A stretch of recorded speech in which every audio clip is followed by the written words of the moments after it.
आउज़ुबिल्लाहिमिनश्शैतानिर्रजीम बिस्मिल्लाहिर्रहमानिर्रहीम।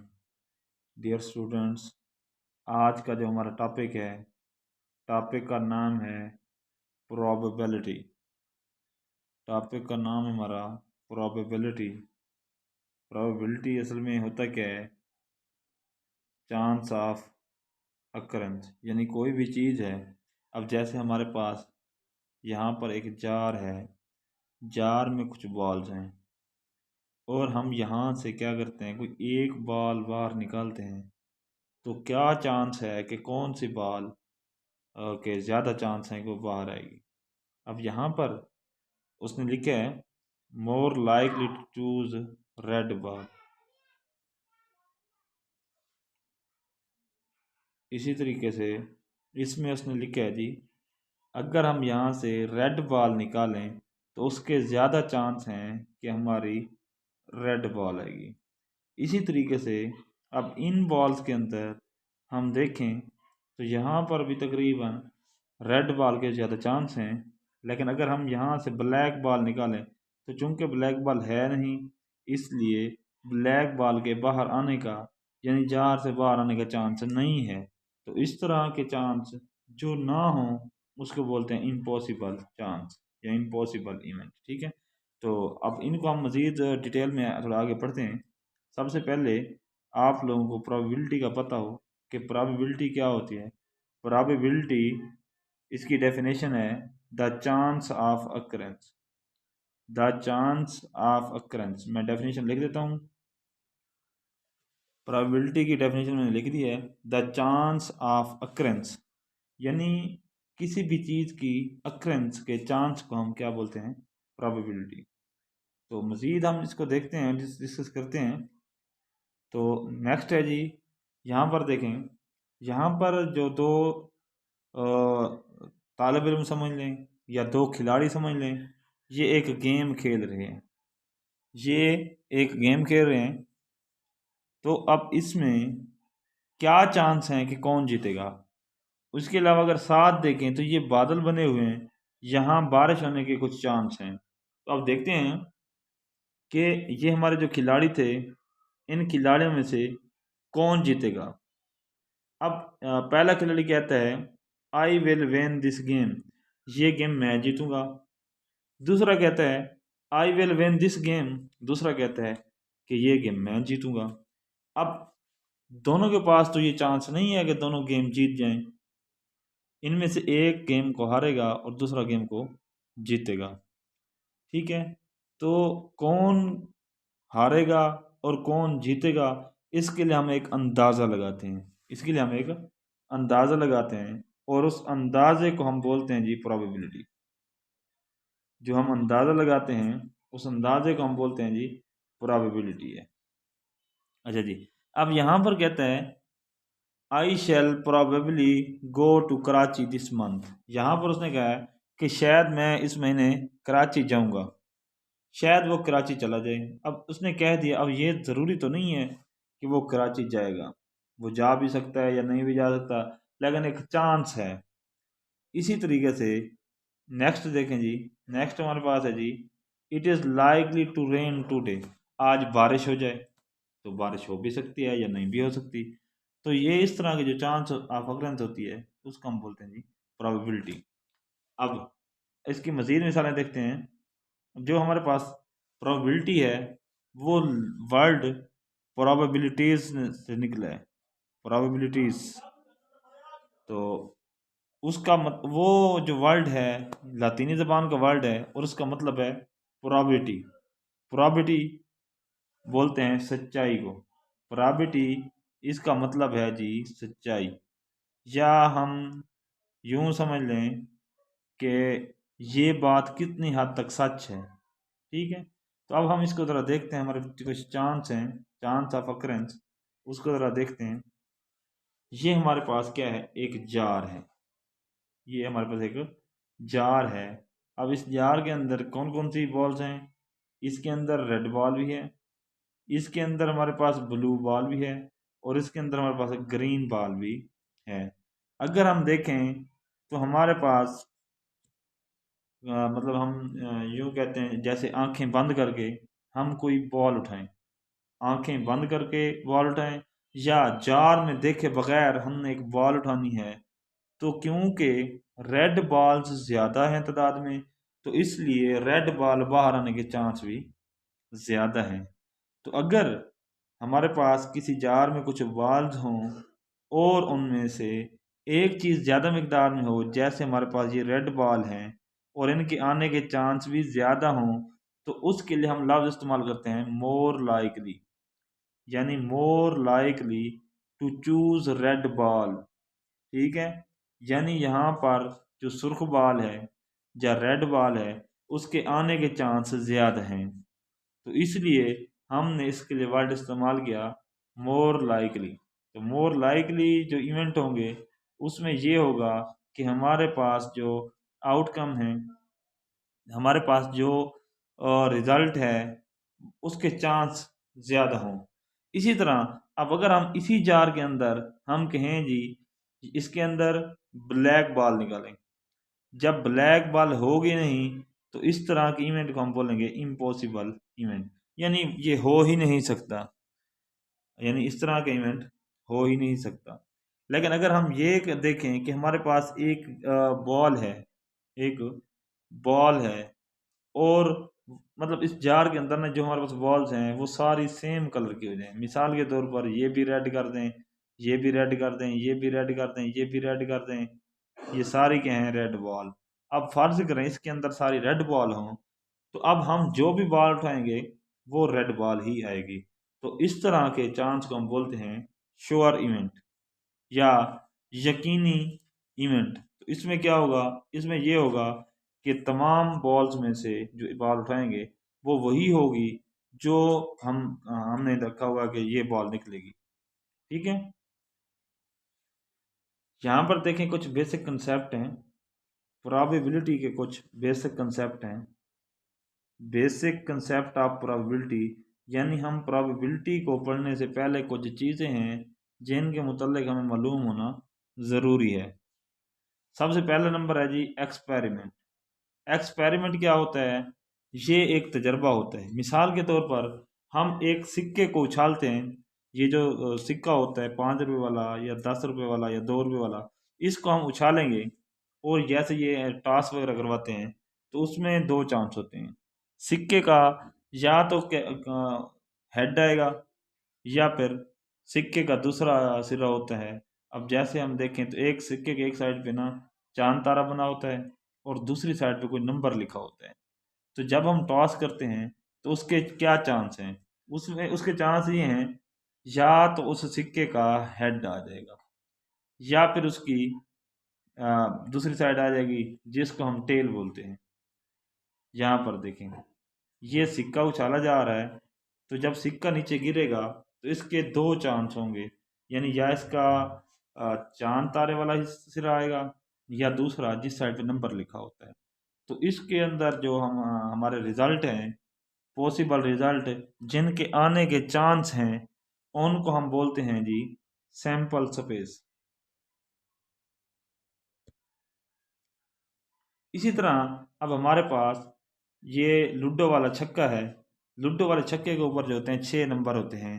तो अब अगर हम इस छक्के को घुमाते हैं और इसको फेंकते हैं मतलब इस टेबल के ऊपर, तो इसके ऊपर अब चांस हैं कि या तो इसके ऊपर 1 आएगा, या फिर 2 डॉट आएंगे, या 3 आएंगे, या फिर 4 या 5 या फिर 6 आएंगे। तो ये हमें कंफर्म नहीं है कि कौन सा आएगा। तो इनके आने के जितने चांस हैं उन चांस को हम प्रोबेबिलिटी बोलते हैं। अब फिर हम एक्सपेरिमेंट पे आ गए।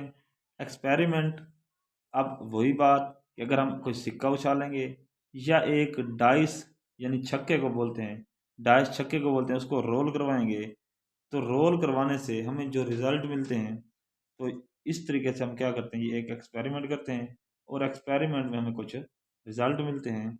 अब हम इसको देखते हैं एक्सपेरिमेंट के बाद हमें क्या हासिल होता है। एक्सपेरिमेंट करने के बाद हमें दो चीज़ें मिलती हैं। एक चीज़ के उस जब हम कोई छक्का उसको उछालेंगे या हम सिक्के को उछालेंगे, तो उसमें टोटल क्या चांस हैं, यानी अब जब सिक्के को हम क्या करेंगे, उछालेंगे, तो उसमें से दो चांस होंगे, या उसके चांद तारे वाला हिस्सा आएगा या उसका नंबर वाला हिस्सा आएगा। तो इसमें दो चांस हैं, तो वो वाले चांस, वो वाली चीज़ें जो आने के मतलब ना आ सकती हैं, तो उनको बोलते हैं आउटकम। अब सिक्के के अंदर देखें तो सिक्के के अंदर हमारे आउटकम्स जो हैं वो दो हैं। सिक्के के अंदर पॉसिबल आउटकम क्या हैं, दो हैं। अब इसको हम बोलते हैं चांद तारे वाले सिरे को हेड। चांद तारे वाला जो सिरा होता है सिक्के का, उसको हम बोलते हैं जी हेड। और जो नंबर वाला होता है उसको बोलते हैं जी टेल। नंबर वाले हिस्से को हम टेल बोलते हैं, चांद तारे वाले सिरे को हम क्या बोलते हैं जी हेड।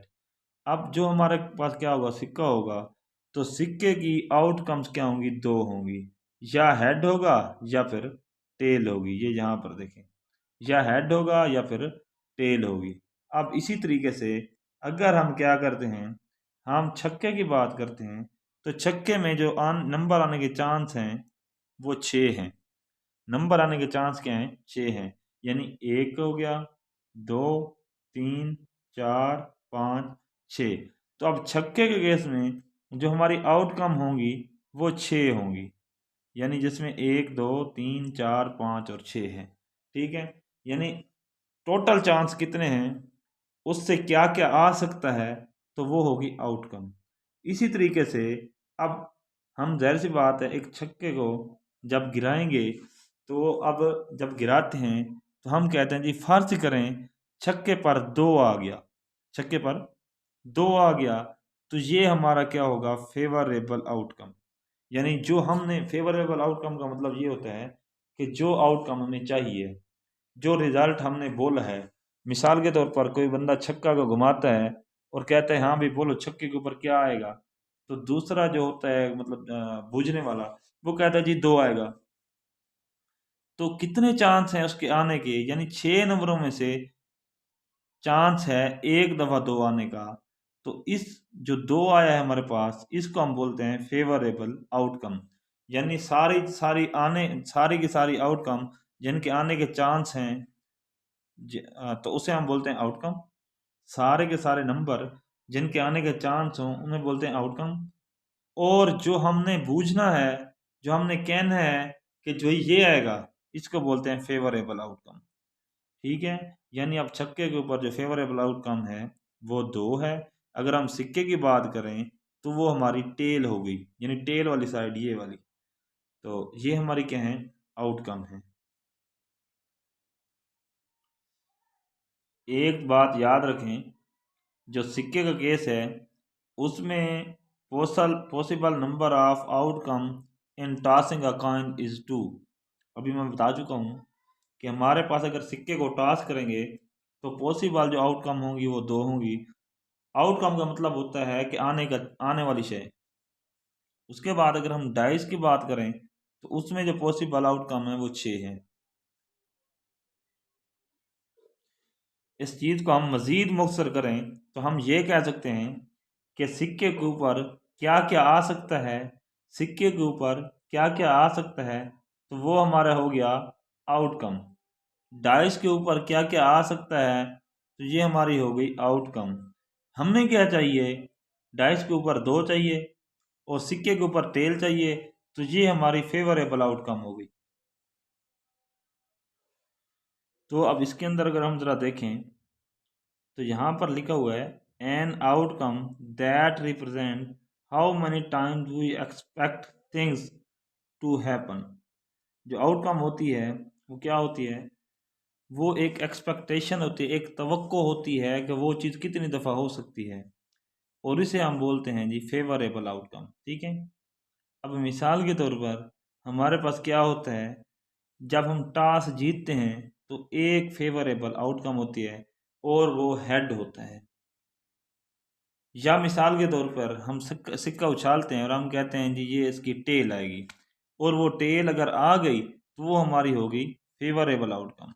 लेकिन अगर टेल ना आई तो वो फिर अनफेवरेबल आउटकम हो गया। ठीक है, यानी वो हमारी पसंदीदा आउटकम नहीं थी।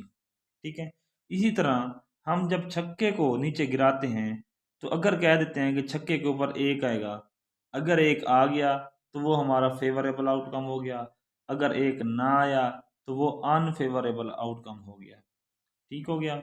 इसी तरह अब छक्के के ऊपर हम कहते हैं जी, अगर हम छक्के को मिसाल के तौर पे घुमाते हैं और कहते हैं जी इसके ऊपर ताक नंबर आएगा, तो इसके ऊपर ताक नंबर देखें तो ताक नंबर हमारे पास 3 होते हैं, तो 1, 3 और 5, ये 3 नंबर होते हैं ताक उसमें नंबर में, इसलिए हमारे जो आउटकम है फेवरेबल वो 3 होंगे। और इसी तरह अगर हम कहते हैं कि छक्के के ऊपर जो सा नंबर आएगा तो फिर हमारे जो आउटकम होंगे वो भी 3 होंगे, और वो नंबर होंगे 2, 4 और 6। अब इसके बाद है जी सैंपल स्पेस। सैंपल स्पेस ये क्या होती है?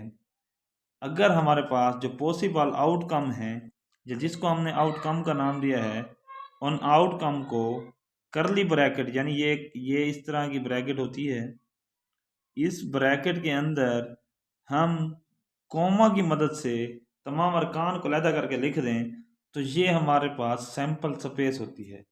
दूसरे अल्फाज में आउटकम का अगर एक सेट बना दिया जाए तो वो हमारे पास एक सैंपल स्पेस बन जाती है। आउटकम का एक सेट बना दिया जाए उसको हम क्या बोलते हैं? Sample space. इसकी डेफिनेशन देखते हैं। The set of all possible outcome of an experiment is called the sample space. ये बुक में भी लिखी हुई है कि हमारे पास किसी भी एक्सपेरिमेंट या तजर्बे के बाद हासिल होने वाले तमाम पॉसिबल नताइज, तमाम पॉसिबल जो नताइज हैं उनके सेट को हम क्या बोलते हैं जी? सैंपल स्पेस बोलते हैं। अब अगर हम सिक्के की बात करते हैं तो सिक्के के अंदर हमारे पास या तो हेड आ सकता है या फिर टेल, तो उसकी सैंपल स्पेस हमने क्या किया? हेड को एच से ज़ाहिर किया और टेल को हमने टी से ज़ाहिर किया, इसलिए सेट के अंदर हमने एच और टी लिख दिया कि हेड और टेल का सेट है। इसी तरीके से अगर हम बात करें छक्का है, डाइस है, तो उसमें हमारे पास जो पॉसिबल आउटकम है या सैंपल स्पेस है उसके अंदर 6 नंबर होंगे। एक, फिर हम कोमा लगाएंगे, फिर 2, फिर कोमा लगाएंगे, फिर 3, फिर कोमा लगाएंगे, फिर 4, फिर कोमा लगाएंगे, फिर 5 कोमा लगाएंगे, और 6 उसके बाद कोमा लगाएंगे, और इनको हम क्या कर देंगे? ब्रैकेट में बंद कर देंगे। ये हो गई हमारी सैंपल स्पेस। अच्छा, सैंपल स्पेस के अंदर कितने अरकान हैं उसको ज़ाहिर करने के लिए हम क्या करते हैं? इस सैंपल स्पेस एस के बाहर एक छोटा सा एन लिख देते हैं और इसको पढ़ते हैं number of sample space. Number of sample space यानी सैंपल स्पेस के अंदर कितने नंबर हैं। तो अगर हम सिक्के की बात करें तो वहाँ पर 2 नंबर होते हैं, अगर हम डाइस की बात करें तो यहाँ पर 6 नंबर होते हैं। तो N of S is equal to 6, इसको बोलते हैं जी एन ऑफ एस ये बराबर है 6 के, या N of S is equal to 6। इसके बाद देखें जी। अच्छा जी, अब हमने देखा था कि अगर हमारे पास जो सारी की सारी आउटकम हैं उनको अगर हम करली ब्रैकेट में बंद कर दें और कॉमा से अलहदा कर दें तो वो हमारे पास सैंपल स्पेस बन रही थी। इसी तरह अगर हम फेवरेबल आउटकम यानी वो आउटकम जो हमें चाहिए है वो आ जाए और उसको हम अगर इसके अंदर करली ब्रैकेट में बंद कर दें तो वो होता है इवेंट। मिसाल के तौर पर हमने सिक्का उछाला, हमने एक टास्क किया, तो टास्क करने के बाद हमें हेड मिला, तो हेड को अगर हम करली ब्रैकेट की मदद से एक करली ब्रैकेट की मदद से हम क्लोज कर देंगे तो ये हमारे पास क्या होगा? इवेंट होगा। तो इवेंट की डेफिनेशन है जी set of outcomes of an experiment. एक तजर्बे के नतीजे में हासिल होने वाला जो नतीजा है, हमने तजर्बा किया, एक सिक्का उछाला, सिक्का उछालने के बाद हमें हेड मिला, तो वो हेड क्या होगा? हमारा इवेंट होगा। तो इसकी डेफिनेशन है जी the set of outcomes of an experiment is called an event. ठीक है, आउटकम का जो सेट होता है उसको हम इवेंट बोलते हैं। इसी तरीके से अगर हम एक छक्के को रोल करते हैं, एक छक्के को हम घुमाते हैं, तो घुमाने के बाद अगर हम ये कहें भाई इस छक्के के ऊपर क्या आएगा? 1 नंबर आएगा, तो उसके चांस हैं जो हमारा इवेंट होगा वो ई इज इक्वल टू होगा जी करली ब्रैकेट में 1। ठीक हो गया। अगर हम कहते हैं जी उस सिक्के के ऊपर 3 और 4 आएगा तो फिर हमारा इवेंट होगा जी 3 और 4, तो 3, 4, तो ये कितने कितने नंबर हो गए? तो नंबर ऑफ ई हमारे पास होगा, वो होगा 2 के बराबर। नंबर ऑफ ई हमारे पास 2 के बराबर होगा। नंबर ऑफ ई से मुराद ये है नंबर ऑफ इवेंट, ठीक है। तो अब यहाँ पर अगर देखें, while rolling a dice getting an odd number is an event. अब हमारा इवेंट क्या है कि हमने एक छक्के को घुमाया, छक्के को घुमाने के बाद हमारे पास एक ताक नंबर आएगा। तो ताक नंबर छक्के के ऊपर 3 होते हैं, कौन कौन से? 1, 3, 5, इसलिए हमारा नंबर ऑफ ई या नंबर ऑफ इवेंट 3 होंगे। इसी तरीके से हम क्या करते हैं, एक सिक्के को उछालते हैं या कोई गेम करते हैं, while participating in game getting win is also an event. मिसाल के तौर पर हम एक गेम कर रहे हैं और गेम हम जीत जाते हैं, तो जीतने के चांस भी क्या होगा, वो हमारा इवेंट होगा। तो हमारा जो जीतने का इवेंट होगा उसे हम विन लिखकर करली ब्रैकेट में लिखेंगे और नंबर ऑफ ई हमारे पास 1 हो गया। अब यहाँ पर देखें जी, हम इसको ज़रा डिटेल में देखते हैं एक टेबल की मदद से। ये हमारे पास एक्सपेरिमेंट है, यानी किस किस चीज़ का है? टॉसिंग अ कॉइन या रोलिंग अ डाइस। सिक्के को उछालने के मतलब इवेंट है, एक्सपेरिमेंट है, और रोलिंग अ डाइस एक छक्के को घुमाने का भी क्या है? एक्सपेरिमेंट है। या फिर हम यूं करते हैं, pick a card at a random, कुछ कार्ड हैं उनमें से हमने उठाने हैं, ठीक है। हम सिक्के को देखते हैं ज़रा, सिक्के वाली बात को। अब आउटकम इसकी क्या होगी? सिक्के से या तो हेड आएगा या फिर टेल आएगी। इसके अलावा थर्ड ऑप्शन नहीं है कि दोनों इकट्ठे आ जाएं या इनमें से कोई ना आए, ठीक है। तो इसमें से या हेड आएगा या टेल। तो हमने कहा था आउटकम में क्या होगा, जो जो चीज़ आने के चांस होंगे वो दोनों लिखेंगे। तो सिक्के के ऊपर हेड और टेल दोनों के आने के चांस हैं, इसलिए आउटकम हमारी हेड या टेल हो गई। उसके बाद अगर इन आउटकम को अगर हम क्या करें, करली ब्रैकेट में बंद कर दें, तो ये हमारे पास क्या होगी? Sample space S. सैंपल क्या है घटी?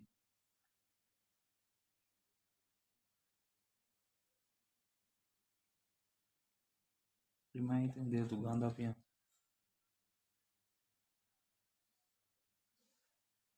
अच्छा जी, उसके बाद ये हमारी हो गई सैंपल स्पेस। और अब क्या करें, अब हमारे पास टोटल आउटकम की सैंपल स्पेस हो गई। अब इसमें से अकेले अगर देखें, या तो हेड आ सकता है या फिर टेल आ सकता है। हेड या टेल, क्योंकि अकेले के लिए आ सकता है, इसलिए ये इवेंट भी अलग अलग होंगे, क्योंकि या तो अकेला हेड आएगा या टेल आएगा। तो ये हमारे पास एक हेड का इवेंट हो गया और एक टेल का, हमने इसको करली ब्रैकेट में बंद कर दिया। बिल्कुल इसी तरीके से अब हम देखते हैं सिक्के की कहानी, इसकी ना छक्के की कहानी। तो छक्के में पॉसिबल जो नंबर आने के चांस हैं वो 1, 2, 3, 4, 5, 6 हैं। उसके बाद अगर हम बात करें सैंपल स्पेस, तो इन्हीं नंबरों को हम ब्रैकेट में बंद कर देंगे, करली ब्रैकेट में, तो ये सैंपल स्पेस होगी। अब इवेंट क्या होगा, छक्के के ऊपर एक टाइम एक नंबर आएगा, या तो इवेंट हमारा 1 का होगा या 2 आएगा, 2 को करली ब्रैकेट में बंद करते हैं तो 2 का इवेंट। अब ये 2 और 3 का इवेंट, 4, 5, 6 का इवेंट। तो ये हमारा जो इवेंट होगा वो तो हम देखेंगे कि हमारा नंबर किस तरीके से लाई करता है, किस तरीके से हम मतलब ना डिमांड रखते हैं कि छक्के के ऊपर क्या क्या आएगा, ठीक है। तो यहाँ हमने मतलब ना कुछ इवेंट्स बना दिए हैं। यहाँ अकेला 3 का भी आ सकता है, अकेला 4 का भी आ सकता है, अकेला 5, 6, 7, 6 का भी आ सकता है, 7 का नहीं आ सकता, ठीक है, क्योंकि छक्के के ऊपर 7 नहीं होता। इसी तरीके से ये हमारी कार्ड की कहानी है। ये हमारे पास क्या है? आउटकम है। इन तमाम आउटकम को अगर हम करली ब्रैकेट में बंद कर देंगे तो ये हमारी सैंपल स्पेस होगी और ये हमारा इवेंट होगा। यानी हमारा कार्ड 1 वाला आता है, 2 वाला आता है, 3 वाला आता है, या फिर 3, 4 वाला आता है, या 4 वाला आता है, 7 है, या 8, 11, 12 है।